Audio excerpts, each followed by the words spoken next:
નમસ્કાર મિત્રો, શેર બજાર ગુજરાતી યુટ્યુબ ચેનલમાં તમારા બધાનું સ્વાગત છે.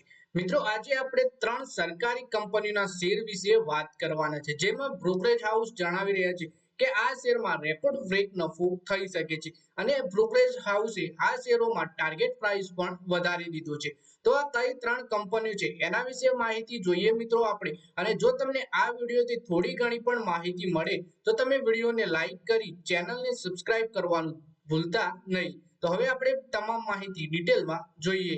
તો મિત્રો, વાત કરીએ આપણી ક્રૂડ ઓઇલ એટલે કે કાચા તેલની કિંમતોમાં ઘટાડાએ ઘરેલું ઓઇલ માર્કેટિંગ કંપનીઓ માટે મોટો નફો કમાવાનો રસ્તો ખોલી દીધો છે. વિદેશી બ્રોકરેજ ફર્મ ઇન્વેસ્ટેકનું કહેવું છે કે ક્રૂડ ઓઇલની કિંમત $75 પ્રતિ બેરલથી નીચે ઘટી ગઈ છે, જેનાથી ઓએમસીએસને તેનું માર્જિન વધારવાનો મોકો મળી રહ્યો છે. બ્રોકરેજે કહ્યું કે ક્રૂડ ઓઇલમાં ભાવમાં આવેલા ઘટાડાથી ઓઇલ કંપનીઓના ઇનપુટ કોસ્ટમાં ઘટાડો આવ્યો છે, જેનાથી તેમને પોતાના પ્રોડક્ટ્સ પર વધારે માર્જિન કમાવાનો મોકો મળશે. સાથે જ ઓએમસીએસ ઇન્વેન્ટરી ગેઇનથી પણ લાભ ઉઠાવી શકે છે, કારણ કે તેઓ સસ્તા ભાવે ઓઇલ શેર ભરીને ભવિષ્યમાં નફો કમાઈ શકે છે. એટલે કે ક્રૂડ ઓઇલ સસ્તું થવાથી ભારતની જે ઓઇલ કંપનીઓ છે તેમને સારો એવો નફો થઈ શકે છે. તો વધારે માહિતી જોઈએ આપણે આના વિશે.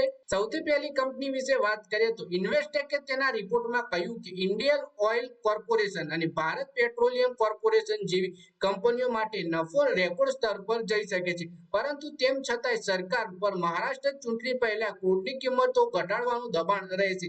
જો આવો કોઈ નિર્ણય થાય છે તો આ કંપનીના નફા ઉપર અસર થઈ શકે છે. તેનાથી ઓએમસીએસ માટે નફામાં અસ્થિરતા લાવવાની શક્યતા છે. એટલે કે ઇન્ડિયન ઓઇલ કોર્પોરેશન એટલે કે આઈઓસી અને બીપીસીએલ ભારત પેટ્રોલિયમ કોર્પોરેશન જેવી કંપનીઓને રેકોર્ડ સ્તર પર નફો થઈ શકે છે.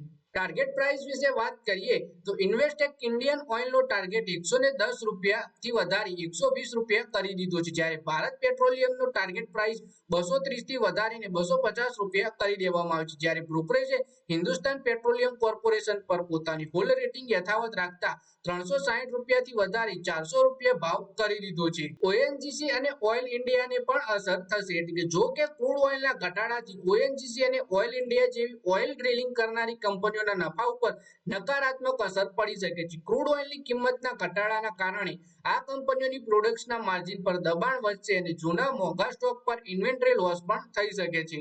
પછી વાત કરીએ કે ક્રૂડ ઓઇલની કિંમત કેમ ઘટી રહી છે. ગયા 9 મહિનામાં બ્રેન્ટ ઓઇલના ભાવ $73 પ્રતિ બેરલના સૌથી નીચા સ્તર પર આવી ગયા છે. આ ઘટાડો ચીનમાં ફ્યુલની માંગમાં ઘટાડાના કારણે થઈ રહ્યો છે, જ્યારે ઇલેક્ટ્રિક વાહનોનો ઉપયોગ ઝડપથી વધી રહ્યો છે.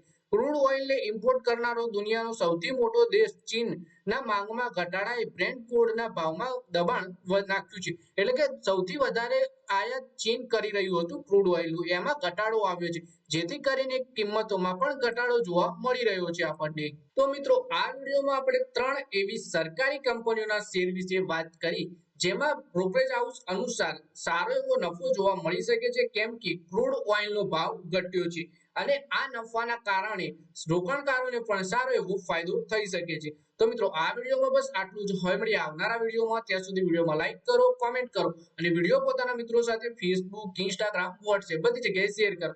શેર બજારની આવી જ માહિતી ગુજરાતીમાં જોવા માટે તમે ચેનલને સબસ્ક્રાઇબ કરીને ઘંટડી પર દબાવી દેજો.